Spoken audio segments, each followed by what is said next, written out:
ಧರ್ಮಸ್ಥಳದಲ್ಲಿ ನೂರಾರು ಶವಗಳನ್ನ ಹೂತಿಟ್ಟಿದ್ದೇನೆ ಎಂದಿದ್ದ mask man ಚಿನ್ನಯ್ಯನನ್ನ SIT ಅಧಿಕಾರಿಗಳು ಅರೆಸ್ಟ್ ಮಾಡಿದ್ದಾರೆ. ನಿನ್ನೆಯೇ ಕೋರ್ಟ್ಗೆ ಹಾಜರುಪಡಿಸಿ ಎಸ್ಐಟಿ 10 ದಿನ ವಶಕ್ಕೆ ಪಡೆದಿದ್ದು ನಿನ್ನೆ ಇಡೀ ದಿನ ಡ್ರಿಲ್ ಮಾಡಿದೆ. ಅನಾಮಿಕ ತಂದ ಬುರುಡೆ ಬಗ್ಗೆ ಎಸ್ಐಟಿ ಅಧಿಕಾರಿಗಳು ತನಿಖೆ ಮಾಡ್ತಿದ್ದಾರೆ. ಬುರುಡೆ ಕೊಟ್ಟಿದ್ಯಾರು, ಎಲ್ಲಿಂದ ತಂದೆ ಅಂತ ಎಸ್ಐಟಿ ವಿಚಾರಣೆ ಮಾಡ್ತಿದೆ. ಮಾಸ್ಕ್ ಮ್ಯಾನ್ ಚಿನ್ನಯ್ಯ ಬಂಧನವನ್ನ ಹೋರಾಟಗಾರ ಗಿರೀಶ್ ಮಠಣ್ಣವರ್ ಸ್ವಾಗತಿಸಿದ್ದಾರೆ. ಬೆಳ್ತಂಗಡಿಯಲ್ಲಿ ಮಾತನಾಡಿದ ಗಿರೀಶ್ ಮಠಣ್ಣವರ್, ಎಸ್ಐಟಿ ತನಿಖೆಯನ್ನ ಸರಿಯಾಗಿ ಮಾಡ್ತಾ ಇದೆ. ಎಸ್ಐಟಿ ತನ್ನ ಪಾಡಿಗೆ ತನಿಖೆ ಮಾಡಲು ಬಿಡಬೇಕು. ಸುಜಾತಾ ಭಟ್ ಪ್ರಕರಣವನ್ನು ಎಸ್ಐಟಿ ತನಿಖೆ ಮಾಡುತ್ತದೆ ಅಂತ ಹೇಳಿದ್ರು. ಮಾಸ್ಕ್ ಮ್ಯಾನ್ ಚಿನ್ನಯ್ಯ ಬಂಧನದ ಬೆನ್ನಲ್ಲೇ ಧರ್ಮಸ್ಥಳದ ಧರ್ಮಾಧಿಕಾರಿ ಡಾಕ್ಟರ್ ಡಿ ವೀರೇಂದ್ರ ಹೆಗಡೆ ಮೊದಲ ಬಾರಿಗೆ ಪ್ರತಿಕ್ರಿಯೆ ನೀಡಿದ್ದಾರೆ. ಈಗ ಒಂದೊಂದೇ ಸತ್ಯಗಳು ಹೊರಗೆ ಬರ್ತಾ ಇದೆ. ಧರ್ಮಸ್ಥಳದ ಬೆಂಬಲಕ್ಕೆ ನಿಂತವರಿಗೆ ಧನ್ಯವಾದಗಳು. ತನಿಖೆ ನಡೀತಾ ಇರೋದ್ರಿಂದ ಹೆಚ್ಚು ಮಾತನಾಡಲ್ಲ. ಸತ್ಯಗಳನ್ನ ತೊಳೆದು ಇಟ್ಟಂತಾಗಿದೆ. ಅಭಿಮಾನ ಹೀಗೆ ಇರಲಿ, ಎಲ್ಲರ ಪ್ರೀತಿ ವಿಶ್ವಾಸ ಹೀಗೆಯೇ ಇರಲಿ ಅಂತ ಆಶಿಸುತ್ತೇನೆ ಅಂತ ಹೇಳಿದ್ದಾರೆ. ಇನ್ನು ಮಾಸ್ಕ್ ಮ್ಯಾನ್ ಚಿನ್ನಯ್ಯನ ಬಂಧನದ ಬೆನ್ನಲ್ಲೇ ಧರ್ಮಸ್ಥಳ ದೇವಸ್ಥಾನದ ಅಧಿಕೃತ ಸಾಮಾಜಿಕ ಜಾಲತಾಣದ ಪುಟದಲ್ಲಿ ಶಿವರುದ್ರ ತಾಂಡವ ಮಾಡ್ತಾ ಇರುವಂತಹ ಫೋಟೋ ಪೋಸ್ಟ್ ಮಾಡಲಾಗಿದೆ. ಧರ್ಮ ವಿಜಯದ ಸಂಕೇತವಾಗಿ ಧರ್ಮಸ್ಥಳ ದೇವಸ್ಥಾನದ ಹಿಂದೆ ಶಿವರುದ್ರ ತಾಂಡದ ಫೋಟೋ ಅನಾವರಣವಾಗಿದೆ.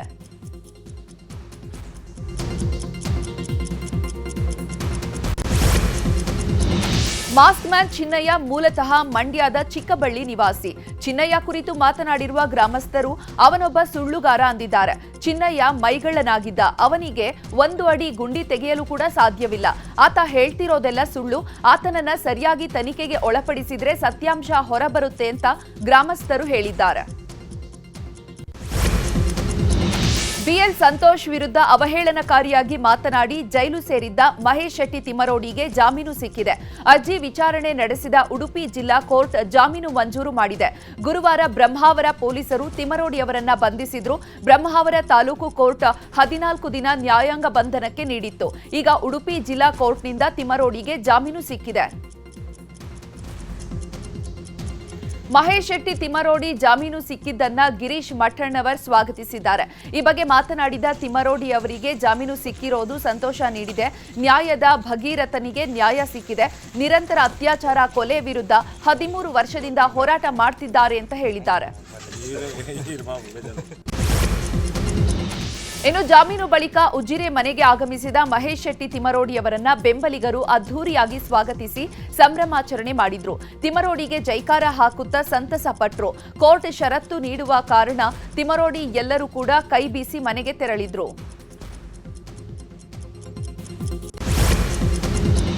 ಧರ್ಮಸ್ಥಳದ ಬಗ್ಗೆ ಅಪಪ್ರಚಾರ ಮಾಡಿದ ಆರೋಪದಲ್ಲಿ ಯೂಟ್ಯೂಬರ್ ಸಮೀರ್ಗೆ ಸಂಕಷ್ಟ ಶುರುವಾಗಿದೆ. ವಿಚಾರಣೆಗೆ ಇಂದು ಬರುವಂತೆ ಧರ್ಮಸ್ಥಳ ಠಾಣೆ ಪೊಲೀಸರು ಸಮೀರ್ಗೆ ನೋಟಿಸ್ ನೀಡಿದ್ದಾರೆ. ಸಮೀರ್ನ ಬೆಂಗಳೂರಿನ ನಿವಾಸ ಹಾಗೂ ಬಳ್ಳಾರಿಯ ನಿವಾಸಕ್ಕೆ ಪೊಲೀಸರು ನೋಟಿಸ್ ಅಂಟಿಸಿದ್ದಾರೆ. ಮೂಲಗಳ ಪ್ರಕಾರ ಸಮೀರ್ ಇಂದು ವಿಚಾರಣೆಗೆ ಹಾಜರಾಗುವ ಸಾಧ್ಯತೆ ಇದೆ. ಧರ್ಮಸ್ಥಳ ಠಾಣೆ ಅಥವಾ ಬೆಳ್ತಂಗಡಿ ಠಾಣೆಗೆ ಸಮೀರ್ ಹಾಜರಾಗುವ ಸಾಧ್ಯತೆ ಇದೆ. ಇನ್ನು ವಿಚಾರಣೆಗೆ ಹಾಜರಾಗದಿದ್ರೆ ಧರ್ಮಸ್ಥಳ ಪೊಲೀಸರಿಂದ ಆಕ್ಷೇಪಣೆ ಸಲ್ಲಿಸುವಂತಹ ಸಾಧ್ಯತೆ ಇದೆ. ಆಕ್ಷೇಪಣೆ ಸಲ್ಲಿಸಿದ್ರೆ ಜಾಮೀನು ಕೂಡ ರದ್ದಾಗುವ ಸಾಧ್ಯತೆ ಇದೆ. ಅನಾಮಿಕ ಅರೆಸ್ಟ್ ವಿಚಾರದ ಬಗ್ಗೆ ಬೆಂಗಳೂರಿನಲ್ಲಿ ಮಾತನಾಡಿದ ಡಿಸಿಎಂ ಡಿಕೆ ಶಿವಕುಮಾರ್, ನನಗೆ ಮೊದಲಿನಿಂದಲೂ ನಂಬಿಕೆ ಇತ್ತು. ತನಿಖೆಯನ್ನ ಧರ್ಮಾಧಿಕಾರಿಗಳು ಕೂಡ ಸ್ವಾಗತ ಮಾಡಿದ್ರು. ಅವರ ಕುಟುಂಬದವರು ಸಿಎಂ ಭೇಟಿ ಮಾಡಿದ್ರು. ಒಳ್ಳೆ ಕೆಲಸವನ್ನ ಮಾಡ್ತಿದ್ದೀರಿ ಅಂತ ಹೇಳಿದ್ರು. ಯಾರೇ ತಪ್ಪು ಮಾಡಿದ್ರು ಅವರ ಮೇಲೆ ಕ್ರಮ ಆಗುತ್ತೆ. ನಾವು ಯಾರ ಪರವೂ ಇಲ್ಲ. ಧರ್ಮದಲ್ಲಿ ರಾಜಕಾರಣ ಮಾಡಬಾರದು ಅಷ್ಟೇ ಅಂತ ಹೇಳಿದ್ದಾರೆ. ಇನ್ನು ಇದೇ ವಿಚಾರವಾಗಿ ಡಿಕೆ ಸುರೇಶ್ ಕೂಡ ಪ್ರತಿಕ್ರಿಯಿಸಿದ್ದು, ಅನಾಮಿಕನ ಹಿನ್ನೆಲೆ ಗೊತ್ತಾಗಬೇಕು, ಶ್ರೀ ಕ್ಷೇತ್ರ ಉಳಿಯಬೇಕು ಎಂದಿದ್ದಾರೆ.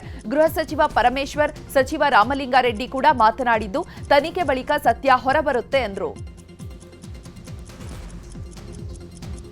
ಇನ್ನು ಇದೇ ವಿಚಾರವಾಗಿ ಶಾಸಕ ಎಚ್.ಸಿ. ಬಾಲಕೃಷ್ಣ ಮಾತನಾಡಿದ್ದು, ಊಹಾಪೋಹಗಳಿಗೆ ಅಂತ್ಯವಾಡಲು ಈ ತನಿಖೆ ಅವಶ್ಯಕತೆ ಇತ್ತು ಎಂದಿದ್ದಾರೆ. ಧರ್ಮಸ್ಥಳದ ಬುರುಡೆ ಸುದ್ದಿ ರಾಜ್ಯದಲ್ಲಿ ಭಾರೀ ಸದ್ದು ಮಾಡ್ತಾ ಇದೆ. ರಾಜ್ಯದ ಹಲವೆಡೆ ಬಿಜೆಪಿ ಬೀದಿಗಿಳಿದಿದೆ. ಬಿಜೆಪಿ ನಾಯಕರು ಕೆರಳಿದ್ದು, ತುಮಕೂರಿನಲ್ಲಿ ಕೇಂದ್ರ ಸಚಿವ ವಿ ಸೋಮಣ್ಣ ರಾಜ್ಯ ಸರ್ಕಾರದ ವಿರುದ್ಧ ವಾಗ್ದಾಳಿ ನಡೆಸಿದ್ರು. ಶಿವಮೊಗ್ಗದಲ್ಲಿ ಸಂಸದ ಬಿವೈ ರಾಘವೇಂದ್ರ ಪ್ರತಿಕ್ರಿಯೆ ನೀಡಿದ್ದಾರೆ. ಸೌಜನ್ಯ ಕೇಸನ್ನ ಇಟ್ಕೊಂಡು ಧರ್ಮಸ್ಥಳದ ಮಂಜುನಾಥನ ಸನ್ನಿಧಾನಕ್ಕೆ ಹಿಂದೂ ಧರ್ಮಕ್ಕೆ ಏನೆಲ್ಲ ಅವಮಾನ ಮಾಡಬೇಕು ಅದೆಲ್ಲವನ್ನ ಮಾಡಲಾಗಿದೆ. ಈಗ ಮುಸ್ಕುಧಾರಿಯ ರೀತಿಯಲ್ಲಿ ಸಿಎಂ ಡಿಸಿಎಂ ನಾಟಕ ಮಾಡಲು ಹೊರಟಿದ್ದಾರೆ ಅಂತ ಕಿಡಿಕಾರಿದ್ರು.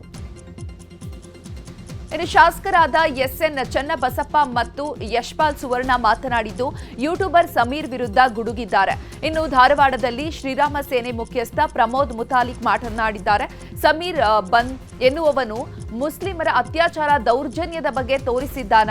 ಮಸೀದಿ ಮದರಾಸದಲ್ಲಿ ದೌರ್ಜನ್ಯ ನಡೆದಿದೆ, ಈ ಬಗ್ಗೆ ಏನಾದರೂ ತೋರಿಸಿದ್ದಾನ? ಇದರ ಹಿಂದೆ ದೊಡ್ಡ ಷಡ್ಯಂತ್ರ ಇದೆ ಎಂದಿದ್ದಾರೆ. ಶ್ರೀ ಕ್ಷೇತ್ರ ಧರ್ಮಸ್ಥಳದ ವಿರುದ್ಧ ಅಪಪ್ರಚಾರವನ್ನು ಖಂಡಿಸಿ ಹಾಸನ ಜಿಲ್ಲೆ ಸಕಲೇಶಪುರದಲ್ಲಿ ಬಿಜೆಪಿ ನಾಯಕರು ಪ್ರತಿಭಟನೆ ನಡೆಸಿದರು. ಶಾಸಕ ಸಿಮೆಂಟ್ ಮಂಜು ನೇತೃತ್ವದಲ್ಲಿ ಪ್ರತಿಭಟನೆ ನಡೆಯಿತು. ಸಮೀರ್, ಮಹೇಶ್ ಶೆಟ್ಟಿ ತಿಮ್ಮರೋಡಿ ವಿರುದ್ಧ ಘೋಷಣೆಗಳನ್ನು ಕೂಗಿ ಆಕ್ರೋಶ ವ್ಯಕ್ತಪಡಿಸಿದರು. ಇನ್ನು ಚಾಮರಾಜನಗರದಲ್ಲಿ ಕೂಡ ಯೂಟ್ಯೂಬರ್ ಸಮೀರ್ ವಿರುದ್ಧ ಮತ್ತೊಂದು ದೂರು ದಾಖಲಾಗಿದೆ. ಹನೂರು ತಾಲೂಕು ಬಿಜೆಪಿ ಅಧ್ಯಕ್ಷ ಋಷಭೇಂದ್ರ ಸ್ವಾಮಿ ದೂರು ನೀಡಿದ್ದು, ಹನೂರು ಠಾಣೆಯಲ್ಲಿ ದೂರು ದಾಖಲಾಗಿದೆ. ಸಮೀರ್ ಸಮಾಜದಲ್ಲಿ ಅಶಾಂತಿ, ಧಾರ್ಮಿಕ ಸಂಘರ್ಷ ಸೃಷ್ಟಿಸುವಂತಹ ಕೆಲಸವನ್ನ ಮಾಡಿದ್ದಾರೆ. ಧರ್ಮಸ್ಥಳ ಹಾಗೂ ಒಂದು ಕುಟುಂಬದ ವಿರುದ್ಧ ಸಾಮಾಜಿಕ ಮಾಧ್ಯಮದಲ್ಲಿ ವಿಡಿಯೋ ಹರಿಬಿಟ್ಟಿದ್ದಾನೆ. ಸಮೀರ್ ವಿರುದ್ಧ ಕಾನೂನು ಕ್ರಮ ಜರುಗಿಸುವಂತೆ ದೂರು ದಾಖಲಿಸಿದ್ದಾರೆ. ಇನ್ನು ಧರ್ಮಸ್ಥಳ ಅಪಪ್ರಚಾರವನ್ನ ಖಂಡಿಸಿ ಮಂಗಳೂರಿನಲ್ಲಿ ಅಣ್ಣಪ್ಪ ಸ್ವಾಮಿಗೆ ಪೂಜೆ ಸಲ್ಲಿಸಲಾಗಿದೆ. ಧರ್ಮಸ್ಥಳ ಗ್ರಾಮಸ್ಥರು ಈಡುಗಾಯಿ ಒಡೆದು ಅಣ್ಣಪ್ಪ ಸ್ವಾಮಿಗೆ ಪೂಜೆ ಸಲ್ಲಿಸಿದ್ದಾರೆ. ಕುತಂತ್ರದಲ್ಲಿ ಭಾಗಿಯಾಗಿದ್ದ ಪಾತ್ರಧಾರಿಗಳ ಬಂಧನವಾಗಿದೆ. ಸೂತ್ರಧಾರಿಗಳ ಬಂಧನವೂ ಆಗಬೇಕು. ಧರ್ಮಸ್ಥಳಕ್ಕೆ ಅಪಪ್ರಚಾರ ಮಾಡಿದವರಿಗೆ ಅಣ್ಣಪ್ಪನೇ ತಕ್ಕ ಶಾಸ್ತಿ ಮಾಡಲಿ ಅಂತ ಪ್ರಾರ್ಥನೆಯನ್ನ ಮಾಡಿದ್ದಾರೆ. ಧರ್ಮಸ್ಥಳ ಕ್ಷೇತ್ರದ ಮೇಲಾಗುತ್ತಿರುವಂತಹ ದಾಳಿ, ದಬ್ಬಾಳಿಕೆಯನ್ನು ಖಂಡಿಸಿ ಇಂದು ಧರ್ಮ ರಕ್ಷಣಾ ಸಮಾವೇಶ ನಡೆಯಲಿದೆ. ಬೆಂಗಳೂರಿನ ಫ್ರೀಡಂ ಪಾರ್ಕ್ನಲ್ಲಿ ಬೆಳಿಗ್ಗೆ 10 ಗಂಟೆಗೆ ಧರ್ಮ ಸಮಾವೇಶ ನಡೆಯಲಿದೆ. ಧರ್ಮ ಸಂರಕ್ಷಣಾ ಸಮಿತಿ ನೇತೃತ್ವದಲ್ಲಿ ಸಮಾವೇಶ ನಡೆಯಲಿದ್ದು, ಸ್ವಾಮೀಜಿಗಳು ಸೇರಿದಂತೆ ಹಲವು ಗಣ್ಯರು ಭಾಗಿಯಾಗಲಿದ್ದಾರೆ. ಅನನ್ಯ, ಸುಜಾತಾ ಭಟ್ ರಿಪ್ಪನ್ಪೇಟೆಯಲ್ಲಿ ಸಾಲ ತೀರಿಸದೆ ಓಡಿ ಹೋಗಿದ್ರು ಅನ್ನುವಂಥ ಆರೋಪ ಕೇಳಿಬಂದಿದೆ. ಹೊಸನಗರ ತಾಲೂಕಿನ ರಿಪ್ಪನ್ಪೇಟೆಯ ಪ್ರಾಥಮಿಕ ಕೃಷಿ ಪತ್ತಿನ ಸಹಕಾರ ಸಂಘದಲ್ಲಿ ಸುಜಾತಾ ಸಾಲ ಪಡೆದುಕೊಂಡಿದ್ರು. 2005ರಲ್ಲಿ 10 ಮಹಿಳೆಯರು ಸೇರಿ ಸಂಘ ರಚಿಸಿದ್ರು. ಸಂಘದಲ್ಲಿ ಸುಜಾತಾ 6,500 ರೂಪಾಯಿ ಸಾಲ ಪಡೆದಿದ್ರು. ಆದರೆ ಸಾಲದ ಹಣವನ್ನ ಸುಜಾತಾ ಕಟ್ಟದೆ ಊರು ಬಿಟ್ಟಿದ್ರಂತೆ. ಉಳಿದ 9 ಮಹಿಳೆಯರು ಸೇರಿ ಸುಜಾತಾ ಮಾಡಿದಂತಹ ಸಾಲ ತೀರಿಸಿದ್ರಂತೆ. ನನ್ನ ತಂಗಿ ವಾಸಂತಿ ಸಾವಿನಲ್ಲಿ ಸುಜಾತಾ ಭಟ್ ಕೈವಾಡ ಇದೆ ಅಂತ ವಾಸಂತಿ ಸಹೋದರ ವಿಜಯ್ ಸ್ಫೋಟಕ ಹೇಳಿಕೆಯನ್ನು ನೀಡಿದ್ದಾರೆ.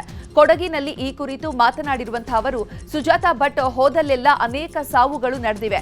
ಸುಜಾತಾ ವಾಸಂತಿ ಡೆತ್ ಸರ್ಟಿಫಿಕೇಟ್ ಅನ್ನ ಪಡೆಯಲು ಬಂದಿದ್ಲು, ವಿರಾಜಪೇಟೆಗೆ ಆಗಾಗ ಬರ್ತಾ ಇದ್ಲು ಅನ್ನುವಂತಹ ಮಾಹಿತಿ ಇದೆ.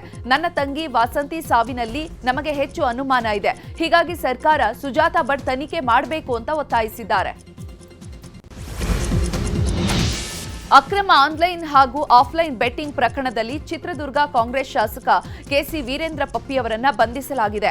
ಸಿಕ್ಕಿಂನಲ್ಲಿ ವೀರೇಂದ್ರ ಪಪ್ಪಿಯನ್ನ ಬಂಧಿಸಿ ರಾತ್ರಿಯೇ ಬೆಂಗಳೂರಿಗೆ ಕರೆತರಲಾಗಿದೆ. ಸದ್ಯ ಇಡಿ ಕಚೇರಿಯಲ್ಲಿ ಶಾಸಕ ವೀರೇಂದ್ರ ಪಪ್ಪಿಯನ್ನ ವಿಚಾರಣೆ ಮಾಡಲಾಗ್ತಾ ಇದೆ. ಇನ್ನು ವೀರೇಂದ್ರ ಪಪ್ಪಿಗೆ ಸೇರಿದ 30 ಕಡೆ ಇಡಿ ದಾಳಿ ನಡೆಸಿ 12 ಕೋಟಿ ನಗದು, 6 ಕೋಟಿ ಬೆಲೆಯ ಚಿನ್ನಾಭರಣ, 10 ಕೆಜಿ ಬೆಳ್ಳಿ ಆಭರಣ, 4 ವಾಹನಗಳನ್ನ ಇಡಿ ವಶಕ್ಕೆ ಪಡೆದಿದೆ. ಅಕ್ರಮ ಹಣದ ಬಗ್ಗೆ ಇಡಿ ಮಾಹಿತಿಯನ್ನ ಕಲೆ ಹಾಕ್ತಿದ್ದು ವಿಚಾರಣೆ ಮಾಡ್ತಿದೆ. ಹವಾಲಾ ಮತ್ತು ಕ್ಯಾಸಿನೋ ಕಿಂಗ್ ಪಿನ್ ಸಮಂದರ್ ಸಿಂಗ್ ಹುಬ್ಬಳ್ಳಿ ನಿವಾಸದ ಮೇಲೆ ಇಡಿ ಅಧಿಕಾರಿಗಳು ದಾಳಿ ನಡೆಸಿದ್ರು. ಪ್ರಕರಣಕ್ಕೆ ಸಂಬಂಧಪಟ್ಟಂತೆ ಸಮಂದರ್ ಸಿಂಗ್ನನ್ನ ಇಡಿ ವಶಕ್ಕೆ ಪಡೆದಿದೆ. ಸತತ 18 ಗಂಟೆಗಳ ಕಾಲ ತಪಾಸಣೆಯ ನಂತರ ಸಮಂದರ್ ಸಿಂಗ್ನನ್ನ ಇಡಿ ಅಧಿಕಾರಿಗಳು ವಶಕ್ಕೆ ಪಡೆದಿದ್ದಾರೆ. ಜಾಲತಾಣದಲ್ಲಿ ಜಾತಿ ನಿಂದನೆ ಆರೋಪದಡಿ ಬಂಧನವಾಗಿದ್ದ ವಕೀಲ ಜಗದೀಶ್ಗೆ ಜಾಮೀನು ದೊರೆತಿದೆ. ಬೆಂಗಳೂರಿನ 7ನೇ ಎಸಿಜೆಎಂ ಕೋರ್ಟ್ ಜಾಮೀನು ಮಂಜೂರು ಮಾಡಿದೆ. ಮೊನ್ನೆ ಜಗದೀಶ್ರನ್ನ ಕೋಡಿಗೆಹಳ್ಳಿ ಪೊಲೀಸರು ಬಂಧಿಸಿದ್ರು. ಮಾಜಿ ಸಿಎಂ ಯಡಿಯೂರಪ್ಪ ವಿರುದ್ಧ ಪೋಕ್ಸೋ ಪ್ರಕರಣಕ್ಕೆ ಸಂಬಂಧಪಟ್ಟಂತೆ ಸಮನ್ಸ್ ರದ್ದು ಕೋರಿದ್ದ ಅರ್ಜಿ ವಿಚಾರಣೆಯನ್ನ ಮುಂದೂಡಲಾಗಿದೆ. ಬಿಎಸ್ವೈ ಪರ ಸಿವಿ ನಾಗೇಶ್ ವಾದ ಮಂಡಿಸಿದ್ರು. ಯಡಿಯೂರಪ್ಪ ಬಾಲಕಿಯನ್ನ ಅಸಹಜ ರೀತಿಯಲ್ಲಿ ಮುಟ್ಟಿದ್ದಾರೆ ಅನ್ನೋದು ಆರೋಪವಷ್ಟೇ ಅಂತ ವಾದಿಸಿದ್ರು. ವಾದ ಆಲಿಸಿದಂತ ಹೈಕೋರ್ಟ್ ಸೆಪ್ಟೆಂಬರ್ 2ಕ್ಕೆ ವಿಚಾರಣೆಯನ್ನ ಮುಂದೂಡಿದೆ.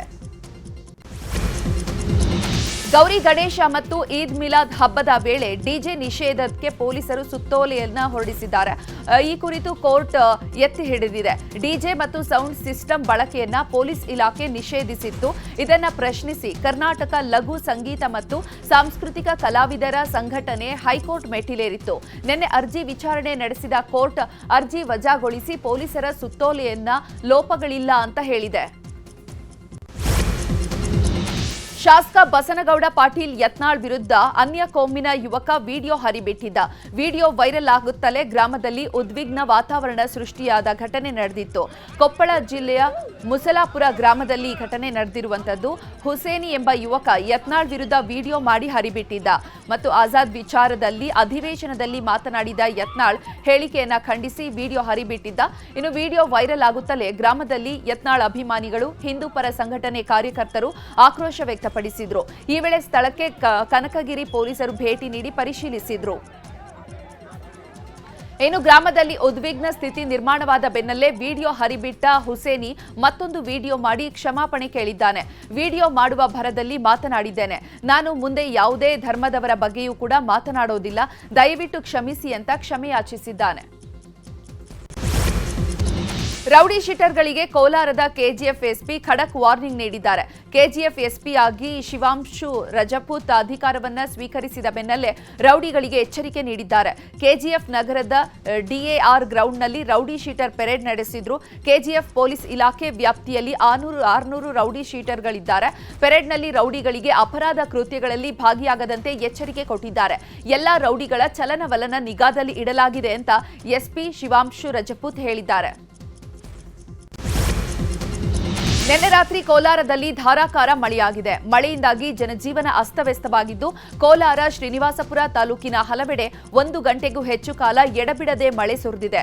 ಮಳೆಯಿಂದಾಗಿ ಹಲವು ರಸ್ತೆಗಳು ಜಲಾವೃತವಾಗಿದ್ದು, ವಾಹನ ಚಲಾಯಿಸಲಾಗದೆ ಸವಾರರು ಪರದಾಡುವಂತಾಗಿತ್ತು. ಇನ್ನು ಬೀದರ್ ಜಿಲ್ಲೆಯ ಗಾದಗಿಯಲ್ಲಿ ಮಳೆಯಿಂದಾಗಿ ಹಲವು ಪ್ರದೇಶಗಳಿಗೆ ಹಾನಿಯಾಗಿದೆ. ಮಳೆ ಹಾನಿ ಪ್ರದೇಶಗಳಿಗೆ ಪೌರಾಡಳಿತ ಸಚಿವ ರಹೀಂ ಖಾನ್ ಭೇಟಿ ನೀಡಿ ಪರಿಶೀಲನೆ ನಡೆಸಿದರು. ಬೆಳೆ ಮತ್ತು ಮನೆ ಹಾನಿಯ ಬಗ್ಗೆ ತ್ವರಿತಗತಿಯಲ್ಲಿ ಸರ್ವೆ ಮಾಡಿ ಶೀಘ್ರವೇ ವರದಿ ಸಲ್ಲಿಸುವಂತೆ ಅಧಿಕಾರಿಗಳಿಗೆ ಸೂಚಿಸಿದರು. ಮತ್ತೊಂದೆಡೆ ಶಾಸಕ ಪ್ರಭು ಚೌಹಾಣ್ ಕೂಡ ಔರಾದ್ನ ನೆರೆ ಪೀಡಿತ ಪ್ರದೇಶಗಳಿಗೆ ಭೇಟಿ ನೀಡಿ ಪರಿಶೀಲಿಸಿದರು. ರೈಲು ಹರಿದು 40ಕ್ಕೂ ಹೆಚ್ಚು ಕುರಿಗಳು ಸಾವನ್ನಪ್ಪಿರುವಂತಹ ಘಟನೆ ಬೀದರ್ ಜಿಲ್ಲೆಯ ಭಾಲ್ಕಿ ತಾಲೂಕಿನ ಕಟ್ಟಿತೂಂಗಾವ್ ಗ್ರಾಮದಲ್ಲಿ ನಡೆದಿದೆ. ಕಲಬುರಗಿಯಿಂದ ಹುಮ್ನಾಬಾದ್ ಮಾರ್ಗವಾಗಿ ಬೀದರ್ಗೆ ತೆರಳುತ್ತಾ ಇದ್ದ ರೈಲು ಕುರಿಗಳ ಮೇಲೆ ಹರಿದಿದೆ. ರಾಜಪ್ಪ ಮೇತ್ರಿ ಎನ್ನುವವರಿಗೆ ಸೇರಿದಂತಹ 40ಕ್ಕೂ ಹೆಚ್ಚು ಕುರಿಗಳು ಮೃತಪಟ್ಟಿವೆ. ರೈಲ್ವೆ ಹಳಿ ಪಕ್ಕದ ಕೆನಾಲ್ನಲ್ಲಿ ಕುರಿಗಳು ನೀರು ಕುಡಿತಾ ಇದ್ವು. ಈ ವೇಳೆ ರೈಲಿನ ಶಬ್ದಕ್ಕೆ ಹೆದರಿ ಏಕಾಏಕಿ ರೈಲು ಹಳಿ ಮೇಲೆ ಓಡಿ ಬಂದಿವೆ. ವೇಗವಾಗಿ ಚಲಿಸುತ್ತಿದ್ದ ರೈಲು ಕುರಿಗಳ ಮೇಲೆ ಹರಿದು 40ಕ್ಕೂ ಅಧಿಕ ಕುರಿಗಳು ಸಾವನ್ನಪ್ಪಿವೆ. ಕೊಪ್ಪಳ ಜಿಲ್ಲೆಯ ಕನಕಗಿರಿ ಪಟ್ಟಣದ ಹೊರವಲಯದಲ್ಲಿರುವಂತಹ ಶ್ರೀ ತೊಂಡೆತೇವರಪ್ಪ ದೇವರ ರಥೋತ್ಸವ ಅದ್ದೂರಿಯಾಗಿ ನಡೆಯಿತು. ಶ್ರಾವಣ ಮಾಸದ ಕೊನೆಯ ಶನಿವಾರವಾದ ನಿನ್ನೆ ವಿಜೃಂಭಣೆಯಿಂದ ರಥೋತ್ಸವ ನಡೆಸಲಾಗಿದೆ. ಕೊಪ್ಪಳ, ಬಾಗಲಕೋಟೆ, ರಾಯಚೂರು, ಬಳ್ಳಾರಿ ಸೇರಿದಂತೆ ವಿವಿಧ ಜಿಲ್ಲೆಗಳಿಂದ ಸಾವಿರಾರು ಭಕ್ತರು ಜಾತ್ರೆಗೆ ಆಗಮಿಸಿದ್ರು. ನಿನ್ನೆ ಸಂಜೆ 5ಕ್ಕೆ ದೇವಸ್ಥಾನದಿಂದ ಆರಂಭವಾದ ರಥೋತ್ಸವ ದೇವಸ್ಥಾನದ ಪಾದಗಟ್ಟೆಯವರೆಗೂ ಕೂಡ ನಡೆದಿದೆ. ಭಕ್ತರು ಸ್ವಾಮಿಯ ರಥಕ್ಕೆ ಹೂವು, ಹಣ್ಣುಗಳನ್ನು ಅರ್ಪಿಸಿ ತಮ್ಮ ಹರಕೆ ತೀರಿಸಿದ್ರು. ನಾಡಹಬ್ಬ ದಸರಾಗೆ ಇನ್ನು ಕೆಲವೇ ದಿನಗಳು ಬಾಕಿ ಉಳಿದಿದೆ. ಈಗಾಗಲೇ ಕಾಡಿನಿಂದ ನಾಡಿಗೆ ಬಂದಿರುವಂತಹ 9 ಆನೆಗಳು ತಾಲೀಮು ಶುರು ಮಾಡಿವೆ. ಇನ್ನು ನಾಳೆ 2ನೇ ಹಂತದ ಗಜಪಡೆ ಅರಮನೆಗೆ ಆಗಮಿಸುವ ಹಿನ್ನೆಲೆ ಅರಮನೆ ಅಂಗಳದಲ್ಲಿ ಸಕಲ ಸಿದ್ಧತೆ ಮಾಡಿಕೊಳ್ಳಲಾಗ್ತಾ ಇದೆ. ಶ್ರೀಕಂಠ, ಗೋಪಿ, ಸುಗ್ರೀವ, ಹೇಮಾವತಿ, ರೂಪ ಆನೆಗಳು 2ನೇ ಹಂತದಲ್ಲಿ ಬರಲಿದ್ದು, ಆನೆಗಳಿಗೆ ಬೃಹತ್ ಶೆಡ್ ಮತ್ತು ಮಾವುತ ಮತ್ತು ಕಾವಾಡಿಗರ ಕುಟುಂಬಕ್ಕೆ ತಾತ್ಕಾಲಿಕ ಮನೆಗಳ ನಿರ್ಮಾಣವನ್ನ ಮಾಡಲಾಗುತ್ತಿದೆ. ಕೋಟೆನಾಡು ಚಿತ್ರದುರ್ಗದಲ್ಲಿ ನ್ಯೂಸ್ 18 ಕರುನಾಡ ಹಬ್ಬ ಅದ್ದೂರಿಯಾಗಿ ನಡೀತಾ ಇದೆ. ನಗರದ ಹಳೆ ಮಾಧ್ಯಮಿಕ ಶಾಲೆ ಆವರಣದಲ್ಲಿ ನಡೀತಾ ಇರುವಂತಹ ಕರುನಾಡ ಹಬ್ಬಕ್ಕೆ ಇಂದು ತೆರೆ ಬೀಳಲಿದೆ. ಸಾಂಸ್ಕೃತಿಕ ಕಾರ್ಯಕ್ರಮಗಳು, ಆಹಾರ ಮೇಳವನ್ನ ಕಂಡು ಸಾರ್ವಜನಿಕರು ಖುಷಿ ಪಟ್ಟಿದ್ದಾರೆ. ಕಾಲೇಜು ವಿದ್ಯಾರ್ಥಿಗಳು, ಸಾರ್ವಜನಿಕರು ಆಗಮಿಸಿ ವೆರೈಟಿ ಖಾದ್ಯವನ್ನ ಸವಿದು ಎಂಜಾಯ್ ಮಾಡಿದ್ದಾರೆ. ಕುಟುಂಬ ಸಮೇತ ಆಗಮಿಸಿದ ಜನ ಗೃಹ ಬಳಕೆ ವಸ್ತುಗಳನ್ನ ಖರೀದಿಸಿ ಖುಷಿ ಪಟ್ಟಿದ್ದಾರೆ.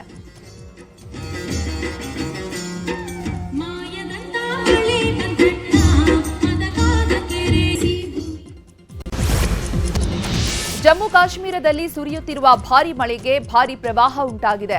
ಕಥುವಾದಲ್ಲಿ ನದಿಗಳು ಉಕ್ಕಿ ಹರಿಯುತ್ತಿದ್ದು ಜನ ಕಂಗಾಲಾಗಿದ್ದಾರೆ. ಅಪಾಯವನ್ನು ಲೆಕ್ಕಿಸದೆ ಸೇತುವೆ ಮೇಲೆ ತೆರಳಿದ್ದ ಕಾರು ನದಿಗೆ ಬಿದ್ದಿದೆ. ಸ್ಥಳಕ್ಕೆ ಆಗಮಿಸಿ ಎಸ್ಡಿಆರ್ಎಫ್ ಪಡೆ ಕಾರಿನಲ್ಲಿದ್ದವರನ್ನ ರಕ್ಷಿಸಿ ಕಾರನ್ನ ಮೇಲೆತ್ತಿದೆ.